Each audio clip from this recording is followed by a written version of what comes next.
ఇదేంటంటే ministry of housing and urban affairs. So ఇక్కడ organisation పేరు ఏంటంటే central government employees welfare housing organisation. So ఇదేంటంటే ఒక అటానమస్ బాడీ, కాకపోతే గవర్నమెంట్ రన్ చేసే బాడీ. సో ఏ మినిస్ట్రీకి వస్తుంది అంటే ministry of housing and urban affairs.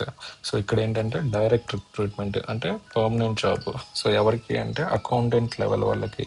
So pay level వచ్చేసరికి 4. సో స్టార్టింగ్ వచ్చేసరికి 25,000 అనేది బేసిక్ పే. మీకు 25,000 ఇన్ హ్యాండ్ వస్తుంది అనుకుంటే మీ పొరపాటు అది. సో ఎవరికి ఉంది అంటే ఒక పోస్ట్ ఓబీసీ వాళ్ళకి. తర్వాత మీకు ఈ central government employees welfare housing organisation గురించి కావాలి అంటే కామెంట్ చేయండి, నేను డీటెయిల్గా చెప్తాను. సో ఈ బాడీ ఏంటంటే అటానమస్ బాడీ కదా. సో వీళ్ళు ఏంటంటే మనకి ఒక లైక్ మంచి అపార్ట్మెంట్స్ అండ్ బిల్డింగ్స్ కట్టేసి గవర్నమెంట్ వాళ్ళకి అలొకేట్ చేస్తుంది. సో అలా చేసే ఒక ఆర్గనైజేషన్ ఈ central government employees welfare housing organisation. So వీళ్ళు ఏంటంటే మన వైజాగ్, చెన్నై, తర్వాత కోల్కతా ఇట్లా చాలా స్టేట్స్లలో కడుతూ ఉంటారు. ఎవ్రీ 1 yearకి 3-4 టైప్స్ సైమల్టేనియస్గా ప్రాజెక్ట్స్ జరుగుతుంటాయి. ప్రతి 3-4 yearsకి ఒక ప్రాజెక్ట్ కంప్లీట్ చేస్తూ ఉంటారు. సో ఇప్పుడు ప్రెసెంట్ అయితే నార్మల్గా అయితే సెంట్రల్ గవర్నమెంట్ ఎంప్లాయీస్కి మాత్రమే ఇచ్చే ఈ ఆర్గనైజేషన్ అనేది నార్మల్ సివిలియన్ వాళ్ళకి కూడా ఇస్తుంది. సో 2 BHK అయితే 56 lakhs అంట, 3 BHK అయితే 74 పాయింట్ సంథింగ్ ఎంతో చెప్పారు.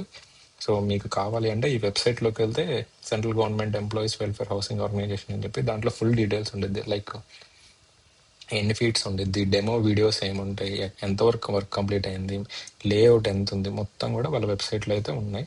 సో అది మీకు కావాలి అంటే కింద కామెంట్ చేయండి, నేను దాని గురించి కూడా ఒక కంప్లీట్ వీడియో అయితే చేస్తాను.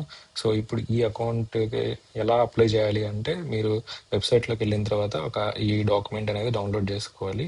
ఇది అఫీషియల్ వెబ్సైట్లో ఉండిద్ది.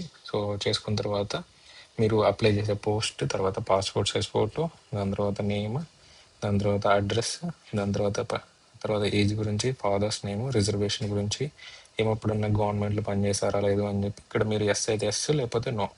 తర్వాత మీ క్వాలిఫికేషన్ అండ్ ఎక్స్పీరియన్స్ మొత్తం ఎడ్యుకేషనల్ డీటెయిల్స్ అన్నీ కూడా యాడ్ చేసిన తర్వాత మీరు జాయిన్ అవ్వడానికి ఎన్ని మంత్స్ లైక్ నోటీస్ పీరియడ్ ఎంత అని చెప్పి అడుగుతున్నారు.